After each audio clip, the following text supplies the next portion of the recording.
बेटा ਹੁਣ ਆਪਾਂ 6ਵੀਂ ਕਲਾਸ ਦਾ ਅਧਿਆਇ 1 ਦਾ ਅਖੀਰਲਾ ਟੌਪਿਕ ਰੋਮਨ ਅੰਕ ਸੰਖਿਆ ਜਾਂ ਰੋਮਨ ਨੁਮੈਰਲਸ ਬਾਰੇ ਪੜ੍ਹਨ ਜਾ ਰਹੇ ਹਾਂ। ਰੋਮਨ ਅੰਕ ਸੰਖਿਆ ਕਿਸ ਤਰੀਕੇ ਨਾਲ ਲਿਖਣੀ ਹੁੰਦੀ ਹੈ? ਬੇਟਾ ਸਭ ਤੋਂ ਪਹਿਲਾਂ ਸਾਨੂੰ ਰੋਮਨ ਅੰਕ ਸੰਖਿਆ ਦੇ ਵਿੱਚ ਇਸ ਡੱਬੇ ਨੂੰ ਯਾਦ ਕਰਨਾ ਹੁੰਦਾ। ਡੱਬੇ ਦੇ ਵਿੱਚ ਕੀ ਲਿਖਿਆ ਦੇਖੋ, 1 ਨੂੰ ਕਿਸ ਤਰੀਕੇ ਨਾਲ ਲਿਖਿਆ ਜਾਂਦਾ ਹੈ? 5 ਹੁੰਦਾ ਹੈ V, 10 ਹੁੰਦਾ ਹੈ X। ਸਭ ਤੋਂ ਪਹਿਲਾਂ ਇਹ ਯਾਦ ਰੱਖਣਾ ਤੁਸੀਂ 10 ਤੱਕ ਦੀ ਗਿਣਤੀ ਵਿੱਚ 1, 5 ਤੇ 10 ਕਿਸ ਤਰੀਕੇ ਨਾਲ ਲਿਖਿਆ ਜਾਂਦਾ ਹੈ। ਉਸ ਤੋਂ ਬਾਅਦ ਬੇਟਾ ਯਾਦ ਰੱਖਣਾ ਹੈ 50, 100, 500 ਤੇ 1000 ਨੂੰ LCDM। ਹੁਣ LCD ਤਾਂ ਆਪਾਂ ਨੂੰ ਸਿੱਧਾ ਯਾਦ ਰਹਿੰਦਾ, ਆਪਣੇ ਘਰ ਵਿੱਚ LCD ਲੱਗੀ ਹੁੰਦੀ ਹੈ। LCD 50, 100, 500, M ਦਾ ਮਤਲਬ ਹੈ 1000। ਇਸ ਡੱਬੇ ਨੂੰ ਯਾਦ ਕਰਨ ਤੋਂ ਬਾਅਦ ਸਾਨੂੰ 1 ਤੋਂ ਲੈ ਕੇ 10 ਤੱਕ ਦੀ ਰੋਮਨ ਸੰਖਿਆ ਯਾਦ ਹੋਣੀ ਚਾਹੀਦੀ ਹੈ। ਮੈਂ ਹੁਣੇ ਦੱਸਿਆ 1 ਨੂੰ ਤੁਸੀਂ ਇੱਕ ਸਿੰਗਲ ਲਾਈਨ ਨਾਲ ਰਿਪਰੈਜ਼ੈਂਟ ਕਰਦੇ ਹੋ। 1 ਕਿੱਦਾਂ ਲਿਖਿਆ ਜਾਂਦਾ ਹੈ? ਇੱਕ ਸਿੰਗਲ ਲਾਈਨ ਦੇ ਨਾਲ।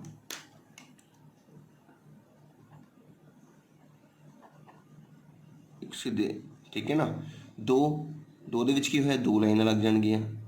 3 ਦੇ ਵਿੱਚ 3 ਲਾਈਨਾਂ ਲੱਗ ਜਾਣਗੀਆਂ। ਹੁਣ ਦੇਖੋ 4 ਕਿੱਦਾਂ ਲਿਖਣਾ ਹੈ? 4 ਦੇ ਵਿੱਚ 4 ਲਾਈਨਾਂ ਨਹੀਂ ਲੱਗਣੀਆਂ। 4 ਤੁਹਾਡਾ ਇਸ 5 ਦੀ ਹੈਲਪ ਨਾਲ ਲੱਗੇਗਾ। ਕਿੱਦਾਂ? 5 ਦੇ ਵਿੱਚੋਂ ਦੇਖੋ, ਜਦੋਂ ਵੀ ਕਿਸੇ ਇਸ ਤਰੀਕੇ ਦੇ ਅੱਖਰਾਂ ਦੇ ਵਿੱਚੋਂ ਇੱਕ ਅੱਗੇ ਲਿਖਾਂਗੇ ਤੇ ਜੁੜਦਾ ਹੈ, ਇੱਕ ਪਿੱਛੇ ਲਿਖਾਂਗੇ ਤੇ ਘਟਦਾ ਹੈ। ਹੁਣ 5 ਦੇ ਵਿੱਚੋਂ 1 ਘਟਾਉਣਾ ਹੈ ਅਸੀਂ, ਤਾਂ ਸਾਨੂੰ ਕੀ ਮਿਲਦਾ ਹੈ? 4। ਇਹਦਾ ਮਤਲਬ 5 ਦੇ ਵਿੱਚੋਂ 1 ਘਟਾਉਣ ਲਈ ਅਸੀਂ ਕੀ ਲਿਖਾਂਗੇ? 1 ਪਿੱਛੇ ਲਿਖਾਂਗੇ। ਯਾਦ ਰੱਖਣਾ ਹੈ ਰੋਮਨ ਅੰਕਾਂ ਦੇ ਵਿੱਚੋਂ ਜੇ ਅਸੀਂ 10 ਦੇ ਪਿੱਛੇ 1 ਲਗਾ ਦਈਏ, x ਦੇ ਪਿੱਛੇ 1, ਤਾਂ ਉਹ 9 ਬਣ ਜਾਂਦਾ ਹੈ। 5 ਦੇ ਪਿੱਛੇ 1 ਲਗਾਵਾਂਗੇ ਤਾਂ ਉਹ 4 ਬਣੇਗਾ। ਹੁਣ 4 ਆ ਗਿਆ ਸਾਡੇ ਕੋਲ। ਹੁਣ 5 ਤਾਂ ਤੁਹਾਨੂੰ ਯਾਦ ਹੀ ਹੋ ਚੁੱਕਿਆ ਕਿ 20 ਹੈ। ਹੁਣ 6 ਬਣਾਉਣਾ ਹੈ। 5 ਦੇ ਵਿੱਚ 1 ਜੋੜਨਾ ਹੈ। 5 ਤੇ 1 6, ਅੱਗੇ ਲਿਖਾਂਗੇ ਤਾਂ ਜੁੜਦਾ ਹੈ। 2 ਲਿਖਾਂਗੇ, 5 6 7, 5 6 7 8। ਹੁਣ 9 ਨਹੀਂ ਬੇਟਾ, 4 1 ਇਕੱਠੇ ਨਹੀਂ ਆ ਸਕਦੇ ਕਦੇ ਵੀ ਨਾ। ਹੁਣ 4 1 ਨਹੀਂ ਆਣੇ, ਤੇ ਫਿਰ 9 ਕਿਹਦੀ ਹੈਲਪ ਨਾਲ ਲਿਖੇਗਾ? 10 ਦੀ ਹੈਲਪ ਨਾਲ। ਮੈਂ ਤੁਹਾਨੂੰ ਦੱਸਿਆ ਹੈ ਕਿ ਜੇ ਅਸੀਂ x ਦੇ ਪਿੱਛੇ 1 ਲਗਾ ਦਈਏ ਤਾਂ ਘਟਦਾ ਹੈ। 9 ਬਣ ਗਏ ਤੇ 10 ਤਾਂ ਤੁਹਾਡੇ ਕੋਲ ਹੈ ਹੀ ਇਹ ਵਾਲੇ। ਤੇ ਇਸ ਤਰ੍ਹਾਂ ਅਸੀਂ ਗਿਣਤੀ 1 ਤੋਂ ਲੈ ਕੇ 10 ਤੱਕ ਦੀ ਯਾਦ ਕਰਨੀ ਹੈ। ਹੁਣ ਜੇ 10 ਤੱਕ ਤੁਹਾਨੂੰ ਯਾਦ ਹੋ ਜਾਂਦੀ ਹੈ, ਫਿਰ ਇੱਕ ਹੋਰ ਗੱਲ ਨੂੰ ਯਾਦ ਰੱਖਣਾ ਹੈ, ਧਿਆਨ ਨਾਲ ਦੇਖਣਾ ਸਾਰਿਆਂ ਨੇ। ਹੁਣ 50 ਦੀ ਹੈਲਪ ਨਾਲ ਕੀ ਲਿਖਿਆ ਜਾਏਗਾ? 50 ਦੀ ਹੈਲਪ ਨਾਲ ਬੇਟਾ 40 ਲਿਖਿਆ ਜਾਂਦਾ ਹੈ। 100 ਦੀ ਹੈਲਪ ਨਾਲ 90 ਲਿਖਿਆ ਜਾਂਦਾ ਹੈ। 500 ਦੀ ਹੈਲਪ ਨਾਲ 400 ਲਿਖਿਆ ਜਾਂਦਾ ਹੈ। 1000 ਦੀ ਹੈਲਪ ਨਾਲ 900 ਲਿਖਿਆ ਜਾਂਦਾ ਹੈ। ਇਸ ਗੱਲ ਦਾ ਬਿਲਕੁਲ ਧਿਆਨ ਰੱਖਣਾ ਹੈ ਕਿਵੇਂ ਲਿਖਿਆ ਜਾਂਦਾ ਹੈ। ਦੇਖੋ 50 ਦੀ ਹੈਲਪ ਨਾਲ 40 ਲਿਖਣ ਲਈ ਸਾਨੂੰ 10 ਘਟਾਉਣੇ ਪੈਂਦੇ ਹੈ, ਤੇ L ਦੇ ਵਿੱਚੋਂ ਅਸੀਂ 10 ਘਟਾਉਣੇ ਆ ਤਾਂ ਪਿੱਛੇ ਲਿਖਾਂਗੇ। ਇਹ ਕੀ ਬਣ ਗਿਆ? 40। 90 ਦੇ ਵਿੱਚ 100 ਦੇ ਵਿੱਚੋਂ 90 ਲਿਖਣ ਲਈ 10 ਘਟਾਉਣੇ ਹੁੰਦੇ ਆ, ਇਸ ਕਰਕੇ C ਤੋਂ X ਪਿੱਛੇ ਲਿਖਣ ਨਾਲ ਕੀ ਲਿਖਿਆ ਜਾਂਦਾ ਹੈ? 90। 100 ਚੋਂ 10 ਘਟਾਏ, 90 ਬਣ ਗਏ। 500 ਚੋਂ 100 ਘਟਾਉਣੇ ਪੈਣੇ ਬੇਟਾ, ਇਸ ਕਰਕੇ ਕੀ ਲਿਖਿਆ ਜਾਏਗਾ? D ਦੇ ਵਿੱਚੋਂ 100 ਘਟਾਉਣੇ ਆ। 100 ਕੀ ਹੁੰਦਾ ਹੈ? C ਹੁੰਦਾ ਹੈ, ਤਾਂ D ਤੋਂ ਪਿੱਛੇ C ਲਿਖਿਆ ਜਾਏਗਾ। ਇਸ ਗੱਲ ਦਾ ਧਿਆਨ ਰੱਖਣਾ ਹੈ। 1000 ਨੂੰ 900 ਤੱਕ ਲਿਆਉਣ ਲਈ ਉਹਦੇ ਵਿੱਚੋਂ ਫਿਰ 100 ਘਟਾਉਣਾ ਹੁੰਦਾ ਹੈ, ਇਸ ਕਰਕੇ ਅਸੀਂ ਉਹਦੇ ਵਿੱਚ ਕੀ ਲਿਖਾਂਗੇ? CM। ਇਹ ਸਾਡੇ ਕੋਲ ਕੀ ਬਣਦਾ ਹੈ? 900 ਬਣਦਾ ਹੈ। ਇਸ ਗੱਲ ਦਾ ਬਿਲਕੁਲ ਧਿਆਨ ਰੱਖਣਾ ਹੈ ਬੇਟਾ। ਹੁਣ ਤੁਹਾਨੂੰ ਕੋਈ ਕਹਿੰਦਾ ਹੈ ਕਿ 47 ਨੂੰ ਰੋਮਨ ਅੰਕਾਂ ਦੇ ਵਿੱਚ ਲਿਖੋ। 47 ਬੇਟਾ ਹੁੰਦਾ ਹੈ 40 ਜਮ੍ਹਾਂ 7। ਇਸ ਗੱਲ ਦਾ ਧਿਆਨ ਰੱਖਣਾ ਹੈ। ਤੁਹਾਨੂੰ ਸਭ ਤੋਂ ਪਹਿਲਾਂ 40 ਲਿਖਣਾ ਹੈ ਬੇਟਾ। 40 ਲਿਖਣ ਲਈ ਮੈਂ ਤੁਹਾਨੂੰ ਕਿਹਾ ਹੈ ਕਿ 40 ਤੁਹਾਨੂੰ ਯਾਦ ਰੱਖਣਾ ਹੈ ਕਿ 40 ਕਿਸ ਤਰੀਕੇ ਨਾਲ ਲਿਖਿਆ ਜਾਂਦਾ ਹੈ? X ਤੇ L, ਮਤਲਬ 50 ਦੇ ਵਿੱਚੋਂ 10 ਘਟਾ ਕੇ ਇਹ ਹੋ ਗਿਆ ਤੁਹਾਡਾ ਬੇਟਾ 40। 7 ਤੁਸੀਂ ਯਾਦ ਕਰ ਚੁੱਕੇ ਹੋ, ਤੁਹਾਡੇ ਕੋਲ ਕਿੰਨਾ ਹੁੰਦਾ? 5 6 ਤੇ 7। ਇਹ ਤੁਹਾਡਾ ਬਣ ਗਿਆ 47 ਰੋਮਨ ਅੰਕਾਂ ਦੇ ਵਿੱਚ। ਜੇ ਕੋਈ ਤੁਹਾਨੂੰ ਪੁੱਛ ਲੈਂਦਾ ਹੈ ਬੇਟਾ ਕਿ ਤੁਸੀਂ 85 ਲਿਖ ਕੇ ਦਿਖਾਓ, 85 ਹੁੰਦਾ ਹੈ ਬੇਟਾ 80 ਜਮ੍ਹਾਂ 5। ਹੁਣ ਪਹਿਲਾਂ 80 ਲਿਖਾਂਗੇ ਆਪਾਂ। 80 ਕਿੱਦਾਂ ਲਿਖਦੇ ਹਾਂ? 50 ਮਤਲਬ L। 60 10 ਜੁੜ ਗਏ, 70 80 5 85। ਇਹ ਹੋ ਗਏ ਤੁਹਾਡੇ 85। ਮੈਂ ਤੁਹਾਨੂੰ ਕਿਹਾ ਜੇਕਰ ਅਗਲੇ ਅੱਖਰ ਦੇਖੀਏ ਤਾਂ ਉਹ ਜੁੜਦੇ ਨੇ, ਪਿਛਲੇ ਅੱਖਰ ਘਟਦੇ ਨੇ। ਮੈਂ ਉਹ ਵੀ ਦੱਸੂਗਾ ਤੁਹਾਨੂੰ ਕਿਸ ਤਰੀਕੇ ਨਾਲ ਲਿਖਿਆ ਜਾਂਦਾ ਹੈ। ਹੁਣ ਜੇਕਰ ਤੁਹਾਨੂੰ ਕੋਈ ਪੁੱਛ ਲੈਂਦਾ ਹੈ 520 ਲਿਖ ਕੇ ਦਿਖਾਓ, ਧਿਆਨ ਲਿਖਣਾ बेटा 520 कितना लिखांगे 500 ਵੱਖਰੇ ਤੇ 20 ਵੱਖਰੇ। ਹੁਣ 500 ਦਾ ਤੁਹਾਨੂੰ ਯਾਦ ਹੀ ਹੋ ਗਿਆ ਕੀ ਹੁੰਦਾ डी डी ਤੇ 20 ਕੀ ਹੁੰਦਾ 10 ਤੇ 10 20, ਇਹ ਹੋ ਗਿਆ ਤੁਹਾਡਾ 520। ਤੇ ਕਈ ਵਾਰੀ ਉਲਟੇ ਸਵਾਲ ਵੀ ਆ ਜਾਂਦੇ ਨੇ, ਜਿਵੇਂ ਕੋਈ ਤੁਹਾਨੂੰ ਕਹਿੰਦਾ ਹੈ ਕਿ ਦੱਸੋ C D X X V, ਇਹਨੂੰ ਹੁਣ ਰੋਮਨ ਅੰਕਾਂ ਤੋਂ ਸਿੰਪਲ ਅੰਕਾਂ ਦੇ ਵਿੱਚ ਲਿਆਓ।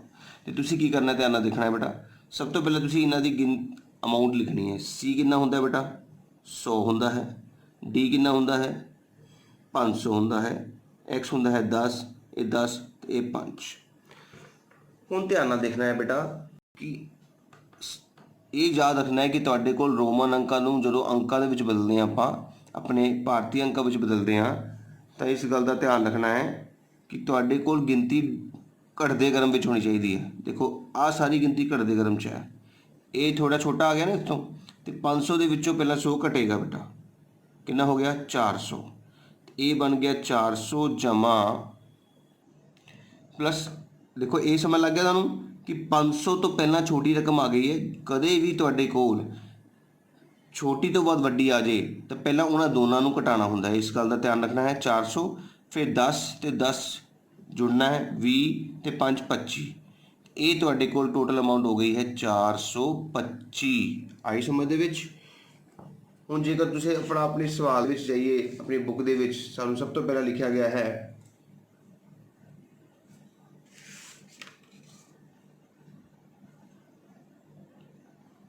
एक और एग्जाम्पल ले लेने। जे तुहानूं कहा जाए कि L 1 ते X ये कितना हुंदा है। हुण तां देखियो बेटा L नूं असीं की कहने आ, देखो L नूं असीं कहने आ 50, L साडा 50 है, इत्थे आपां 50 लिखांगे छोटा जिहा। 1 नूं 1 कहने आ, X नूं 10 कहने आ। हुण मैं की कहा, देखो ये 50 तो पहलां तो कोई छोटा अखर नहीं है, ये 50 बिल्कुल सही है, लेकिन 10 तो पहलां छोटा अखर है, ये दोनों माइनस होंगे बेटा। 10 चों 1 गए 9, 50 जमा 9 तो कितने हो गए 59, 5 ते 9 59 होंगे।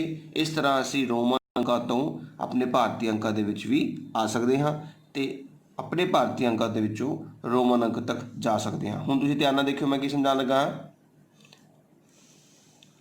हुण असी कुछ टर्म जिद्दां सानूं गिनती दे विच पता होने चाहिए है। 10 तक की गिनती असी सीख लई सी।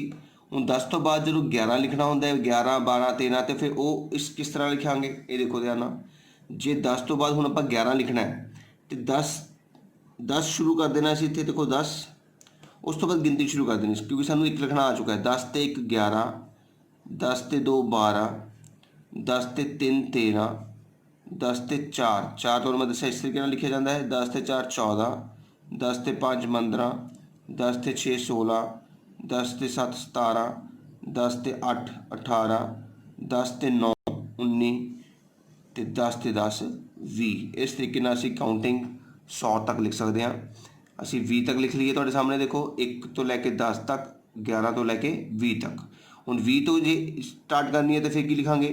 ਹੁਣ ਦੇਖੋ 20 ਲਿਖ ਕੇ ਆ 20 ਲਿਖ ਲਿਆ, ਫਿਰ 1 ਪਾ ਦੇਣਾ 21 ਹੋ ਜਾਊਗਾ, ਫਿਰ ਇਹਦੇ 2 ਪਾ देना, मतलब ਇਹਦੇ ਇਸ ਦੇ ਅੱਗੇ 2x लगा दो, 21 2x लगा दे, 22 2x 23 2x 24 2x 25 2x 26, हर एक जगह 2x लगाई जाओ तो वो तुहाडे कोल की हो जाऊगा। इत्थे भी 2x लग गए, किन्ने बन गए 10x मतलब 30 बन गया। फिर हुण दोबारा तो हुण इत्थे 3x लगा दो, 10 10 10 1 31, 3x 3x 3x 3x 3x 3x 3x 3x, इत्थे 3x नहीं करें क्योंकि 4 रकमां इकट्ठियां सेम नहीं हो सकदियां। तो 40 लिखण दा तरीका मैं तुहानूं दस चुका है, तुहाडे सामने है XL, ठीक है। तो 40 लिए की लिखांगे XL लिखांगे। इस तरह मैं तुहानूं समझा रहा, ध्यान नाल देखो। 20 हुंदा है साडे कोल 2x, 30 हुंदा है 3x, पर 40 साडे कोल x की मदद नाल नहीं बनता, L की मदद नाल बनता है। 50 दे विचों x घटाए 40, 50 हुंदा है L, 60 हुंदा है LX, 50 ते 10 60, 70 LXX, 80 LXXX, पर 90 साडा ध्यान रखना 90 हो गया, 40 हो गया। ये साडे ध्यान रखने वाली गल है कि L जिहड़ा 100 है साडे कोल C हुंदा है, तो 90 हुंदा है XC। इदां ही हुण आपां 200 ਵੱਲ चलीए तो C ਤੇ C 100 ਤੇ 100 200 300 ਦੇ ਵਿੱਚ C पर 404 C नहीं आ सकते, इस करके पहले 500 लिखांगे। 500 साडे कोल किद्दां हुंदा है, 500 साडे कोल हुंदा है D, 400 किद्दां लिखांगे C ते D, ठीक है ना। 500 ਦੇ ਵਿੱਚ 100 घटा के ਹੁਣ 600 वही D प्लस 100, 100 साडे कोल किन्ना हुंदा C, D C 5 6 7 D C 5 6 7 8 800 हो गए। ਹੁਣ 900 ਅਸੀਂ ਕਿੱਦਾਂ ਲਿਖਾਂਗੇ, 900 ਆਪਾਂ 1000 ਦੀ ਹੈਲਪ ਨਾਲ ਲਿਖਾਂਗੇ। 1000 ਕਿੰਨਾ ਹੁੰਦਾ ਹੈ, 1000 ਸਾਡੇ ਕੋਲ ਕਿੰਨਾ ਹੁੰਦਾ ਹੈ M, ਤੇ 900 100 ਘਟਾ ਕੇ ਲਿਖਾਂਗੇ CM। ਇਸ ਤਰ੍ਹਾਂ ਦੇਖੋ ਮੈਂ ਤੁਹਾਨੂੰ 1000 ਤੱਕ ਦੀ ਗਿਣਤੀ ਸਿਖਾ ਦਿੱਤੀ ਹੈ। 1000 ਤੱਕ ਦੀ ਗਿਣਤੀ ਹੁਣ ਤੁਸੀਂ ਬੜੇ ਆਰਾਮ ਨਾਲ ਲਿਖ ਸਕਦੇ ਹੋ। 20 ਤੋਂ ਬਾਅਦ ਇਹਨਾਂ ਸਾਰਿਆਂ ਅੱਖਰਾਂ ਤੋਂ ਬਾਅਦ ਤੁਸੀਂ ਬਸ 1 ਤੋਂ ਲੈ ਕੇ 10 ਤੱਕ ਦੀ ਗਿਣਤੀ ਲਿਖਣੀ ਹੈ। ਜਿੱਦਾਂ ਸਪੋਜ਼ ਕਰੋ ਅਸੀਂ 500 ਤੋਂ ਹੁਣ 510 ਤੱਕ ਦੀ ਗਿਣਤੀ ਲਿਖਣੀ ਹੈ, ਤੇ 500 ਤੋਂ ਸ਼ੁਰੂ ਕਰਾਂਗੇ D 1, 501 502 503 504 505 506 507 508 509 510 ਇਸ ਤਰ੍ਹਾਂ। ਫਿਰ ਉਹੀ 511 ਲਿਖਣ ਲਈ ਉਹੀ 511 512 513 514 515 516 517 518 519 ਤੇ 520। ਇਸ ਤਰੀਕੇ ਨਾਲ ਅਸੀਂ ਕੋਈ ਵੀ ਗਿਣਤੀ ਲਿਖ ਸਕਦੇ ਹਾਂ। ਬਸ ਇਸ ਗੱਲ ਦਾ ਧਿਆਨ ਰੱਖਣਾ ਕਿ 40 ਨੂੰ 50 ਦੀ ਹੈਲਪ ਨਾਲ, 90 ਨੂੰ 100 ਦੀ ਹੈਲਪ ਨਾਲ, 400 ਨੂੰ 500 ਦੀ ਹੈਲਪ ਨਾਲ, 900 ਨੂੰ 1000 ਦੀ ਹੈਲਪ ਨਾਲ ਲਿਖਿਆ ਜਾਂਦਾ ਹੈ। ਤੇ ਇਹ ਉਮੀਦ ਕਰਦਾ ਤੁਹਾਨੂੰ ਸਮਝ ਆਏ ਹੋਣਗੇ। ਬਹੁਤ ਜ਼ਿਆਦਾ ਡੀਪ 'ਚ ਤੁਹਾਨੂੰ ਨਹੀਂ ਹੈ, ਮੈਂ ਦੱਸਣ ਦੀ ਕੋਸ਼ਿਸ਼ ਜ਼ਰੂਰ ਕੀਤੀ ਹੈ, ਪਰ ਤੁਹਾਨੂੰ ਜਿਹੜੇ ਸਵਾਲ ਨੇ ਉਹ ਇਸੇ ਤਰੀਕੇ ਦੇ ਆਣੇ ਹਨ ਕਿ 85 ਲਿਖੋ, 80 ਜਮਾ 5, 80 ਤੁਹਾਨੂੰ ਲਿਖਣਾ ਮੈਂ ਸਿਖਾਤਾ ਹੈ, ਤੁਸੀਂ ਦੇਖ ਸਕਦੇ ਹੋ। 80 ਤੁਹਾਡੇ ਕੋਲ ਹੈ LXXX, ਤੇ ਮੈਂ ਵੀ ਦੇਖੋ ਇਹੀ ਲਿਖਿਆ ਸੀਗਾ LXXX 80 ਤੇ 5 85। ਉਮੀਦ ਕਰਦਾ ਕਿ ਤੁਹਾਨੂੰ ਰੋਮਨ ਅੰਕ ਲਿਖਣੇ ਆਉਣਗੇ। ਜ਼ਰੂਰ ਦੱਸਿਓ, ਜ਼ਰੂਰ ਕਮੈਂਟ ਕਰਿਓ ਜੇ ਤੁਹਾਨੂੰ ਵਧੀਆ ਲੱਗੀ ਵੀਡੀਓ ਬੇਟਾ।